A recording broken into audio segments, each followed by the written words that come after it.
A'udzu billahi minasyaitonir rajim. Bismillahirrahmanirrahim. Alhamdulillah, kita sampai kepada surah An-Nisa ayat 2. Allah Subhanahu wa taala berfirman, wa atul yatama amwalahum,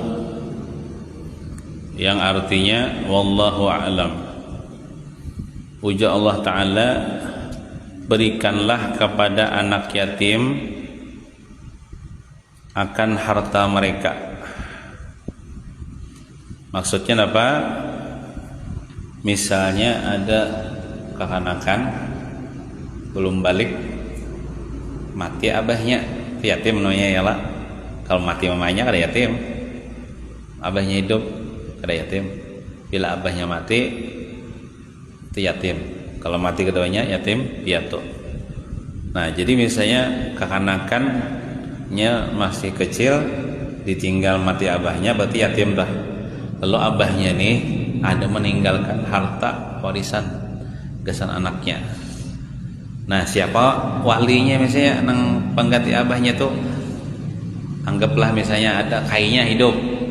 Nah, maka harta anaknya tuh nya masih kecil loh, pada kalau lagi mengelola ada bakal, maka disimpan oleh, anggaplah kainya kan sebagai walinya nih ibaratnya. Nah, disimpanakan, bisa dikelola, bisa, tapi jangan dimakan tuh harta anak yatim, nggak boleh. Nah, apabila anak yatim itu sudah balik berakal, sudah dewasa, bakal sudah dewasa, julung hartanya tuh ke anak yatim. Naco misalnya kayaknya, ini harta ikam sudah dewasa, sudah balik, kai ini disuruh Allah Ta'ala menyerahkan harta anak yatim kepada ikam. Dulu tuh karena ikam kada bakal, kai menyimpankan, ya kada mesti kainya lah, siapa kan misalnya walinya, pamannya siapa misalnya ya lah. Nah, itu bila sudah balik berakal, julung harta anak yatim itu kayak keinya.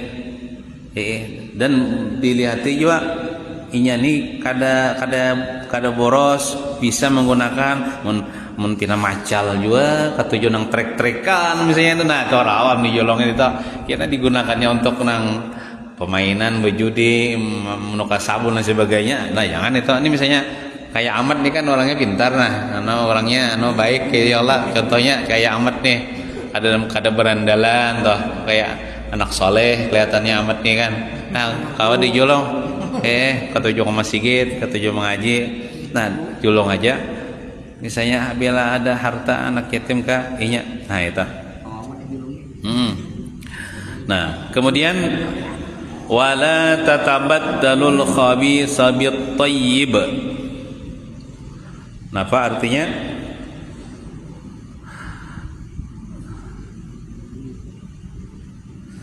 Jangan menukar yang buruk dengan yang baik. Maksudnya kayak ini,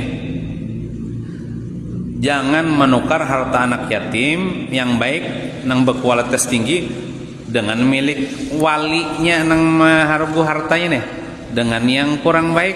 Itu berusaha nang rendah. Misalnya kayak ini, harta anak yatim misalnya emas, lalu diganti lawan perak, nah dijolong kayak, nah itu ada boleh ya kalau diganti lawan kada bagus. Amun diganti namun bagus saja. Misalnya harta anak yatim perak, lalu diganti emas, bagus saja. Tasa jangan kurang aja. Amunnya harta anak yatim emas, lalu dihurupi nang perak kayak gini, dijolong kayak aja. Jadi nang anggaplah misalnya bisa jual nang mengelola harta yatim bukan pati asuhan. Kalau pati asuhan mengambilnya misalnya bukan mana emas tuh, nah itu ada boleh. Itu maksud wala tatabaddalul khabisa bit thayyib. Nah, jangan menukar harta anak yatim nang baik, nang berkualitas, dihurupakan nang kada baik. Atau kayak ini, harta anak yatim misalnya halal tuh, lalu dihurupakan nang haram. Nah, itu ada boleh juga. Misalnya kan harta warisannya kan halal. Lalu misalnya kita sebagai walinya menyempurnakan, lalu kita ulihan nang berjual nang babi kan misalnya lah haram tuh. Lalu itu dijulung kayaknya ini, itu kan merupakan nang halal dengan haram. Ada boleh. Itu maksud kita. Nah, kemudian apalagi ya Allah Taala, wala ta'kulu amwalahum ila amwalikum. Yang maksudnya jangan memakan harta mereka itu mereka anak yatim bersama hartamu. Maksudnya apa? Ini larangan mencampur aduk harta anak yatim dengan harta kita sebagai pengelola nih. Lalu menggunakan sembarangan sampai tidak jelas milik siapa ini. Nah, aduh boleh. Misalnya kita isi duit 1 juta, lalu duit anak yatim misalnya 3 juta dicampur aduk kan kita aduh boleh kan itu. Harus direnakan. Kena tamakan harta anak yatim kita. Gitu nah. Nah, tapi lah boleh mencampur tapi niatnya menjaga, tapi kena dicatat tuh misalnya harta anak yatim 3 juta ada bapak dicampur dengan harta seorang, tapi kena bila kena 3 juta tuh jolong kayaknya, tapi dengan niat menjaga misalnya lah kita misalnya menjaga harta kita simpan di bank ya. Kalau di rumah kita ini banyak bisa maling nggak apa kan simpan juga di bank atau campur dengan harta kita ada bapak, tapi nyatakan kena bapak hitungan anak yatim itu. Atau niatnya mencampur itu karena hendak mengembangkan dimodalkan usaha lalu berkembang kena, tapi keuntungannya kesana anak yatim juga berataan bisa kita dimodalkan usaha supaya asalnya 3 juta atau jadi 6 juta misalnya kesana anak yatim bagus gitu.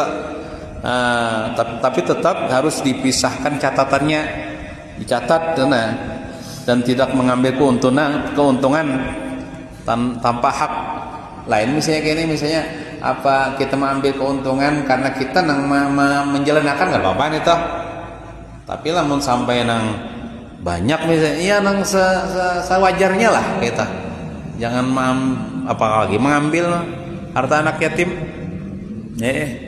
Nah, kemudian apa namanya ayat yang berikutnya apa? Innahu kana huban kabira. Ujar Allah Ta'ala, sesungguhnya itu dosa besar. Apa tadi? Memakan harta anak yatim ya kala mengganti nang asalnya nang hartanya baik lalu diganti dengan kada baik, atau asalnya halal diganti dengan haram ya kala. Nah itu, atau misalnya inya sudah dewasa sudah lalu ditunda-tunda untuk menyerahkan, toh boleh juga. Ini misalnya sudah balik, sudah dewasa, sudah bakal, lalu kena jegin ya. Ditunda menundanya tuh nah, itu haram juga tanpa ada alasan yang dibenarkan, kecuali tadi inya nih bakal lain sudah baliknya cuman ketujuh nang berpoya-poya. Nah, itu jangan dulu padahi dulu. Ikap nih hampir berpoya-poya, hampir nang pina berandalan, pina bagusnya. Nah, kawa dijolongi eta. Artinya mampu sudahnya bisa mengolah harta itu. Gitu. Jadi itu adalah dosa besar memakan harta anak yatim, mencampur aduk harta kita lalu kita makan ya Allah tanpa dicatat atau ada menjulung kayaknya atau mengganti dengan yang haram. Nah, itu adalah perbuatan dosa besar, diancam oleh Allah Subhanahu wa taala dengan siksa api neraka. Nah, jadi hati-hati ya Allah. Tapi sini kan tidak Allah menggaduh anak yatim ya Allah, tidak Allah. Kalau misalnya pawi kita misalnya mengawini janda nang hanyar mati lagi anaknya ada kalau dah anak yatim dah. Nah, jangan hati-hati aji pawi tamakan harta anak yatim ini empat kio ugana di rumah bini nih. Nah, misalnya toh ya kalau empat nang makan di rumah bini tapi sekalinya tak makan harta anak ya yatim. Nah, hati-hati tak. Nah, dan kita seberataan berkat Al-Quran kita dapat rahmat Allah Subhanahu wa taala, dosa-dosa kita diampuni, dan mudah-mudahan kita seberataan selamat di akhirat, masuk surga tanpa hisab, dan dihindarkan daripada siksa api neraka berkat Al-Qur'anul Karim. Amin ya rabbal alamin. Sallallahu ala sayyidina Muhammadin wa ala alihi wasallam. Walhamdulillahi rabbil alamin. Taqabbalallahu minkum.